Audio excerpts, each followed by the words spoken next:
Children are the foundation of any country's future. Now, Egor Local Government Council don't set aside this year's Children's Day to accommodate the 18 schools under the local government area for the local government secretariat to take celebrate Children's Day for grand style. Executive Chairman Egor Local Government, Honorable Eghe Ogbemudia, and our council members go around to take welcome the schools to the event. Schools wey tanda for the event now, the 18 primary schools and 12 junior secondary schools of the local government area. The chairman for her welcome address talk say she won't leave mark wey go complement the legacy her father leave, and assure the children say next year's Children's Day celebration go dey more eventful. I want to welcome all of you to Egor Local Government Council Secretariat. I want to leave a mark, a name that will complement the legacy of my father. Yes, ma'am. So that is what I will continue to do. Continue to give that world dividends of democracy to the people of Egor Local Government. The event gets plenty jollification, will be march past, cultural dance performances, poem recitations, song drama, among other activities. Anything in the world. You know what I'm going to do? I'm going to train all of my songs. Some teachers and students can express their excitement about the event.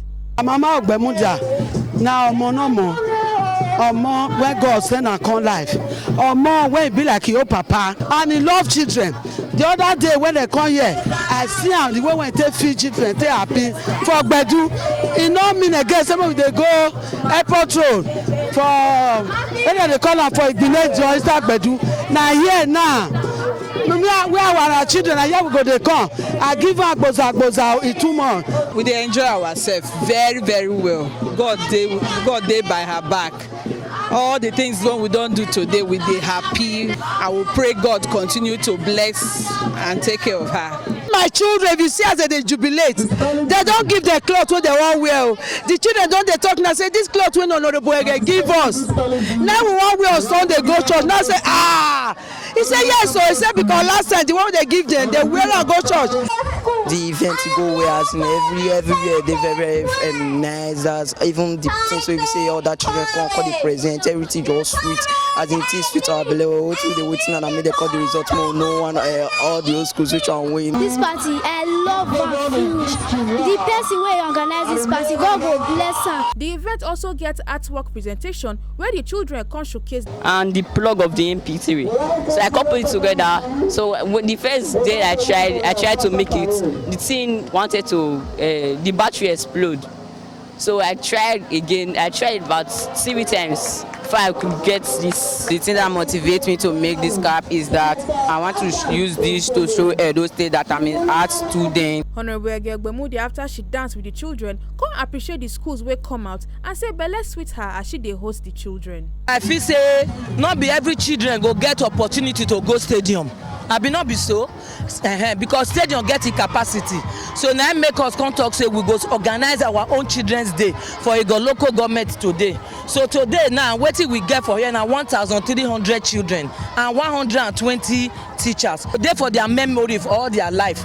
Because during my campaign when I dey waka dey go, people they tell me how my papa give them scholarship take go school, which is who was a governor in this state, Eghe Ogbemudia. Then they talk say, oh, my papa give them scholarship, now my papa made them go school, now my papa do this, now my papa do that. Now I say okay, now my turn now. Make I still do my own so that if I come out, may they see they remember me for good. Ugbowo Primary School and Eweka Primary School emerged first and first runner-up for the march past for primary schools, while Iyoba Junior Girls College and Egor Junior Secondary School emerged first and first runner-up for the secondary schools.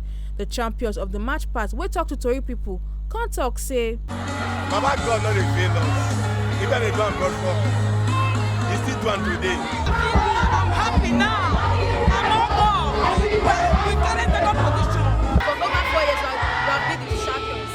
But today, we still took the first. Meanwhile, the local government council don't flag off the campaign of human papillomavirus vaccine HPV on cervical cancer. The target for the vaccine na girl child from age 9 to 14. The chairman advised mothers to encourage their children make them get the vaccine to take avoid future troubles. The campaign they expected to run for 7 days. Make it no forget say, as we see am, na so we dey talk am, we know they take blame. from Egor local government area of Edo State. Balomi Mukoro, TMC TV News.